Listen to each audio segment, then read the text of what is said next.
today I'll walk you through the new page on my website. Mapupunta tayo sa aking website. Then, ito po yung mga web pages na meron tayo. Then, dito po tayo pupunta sa media, which has my multimedia content and has both dynamic and interactive features. So, Genially po ang aking other media na ginamit.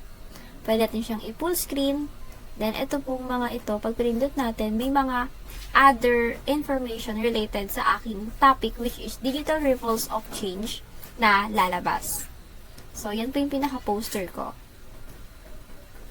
And syempre po, ito po is when you hover this will speak. This suggests the idea that changes in the digital realm create a ripple effect. And ito naman yung mga multimedia contents ko. So, let's play this.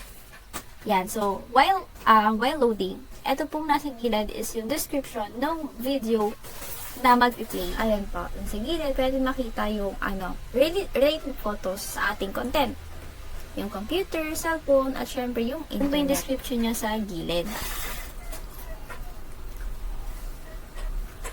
Ayan. So, pag yung next natin, lalabas po yung mga next clips po. The X lang natin para bumalik.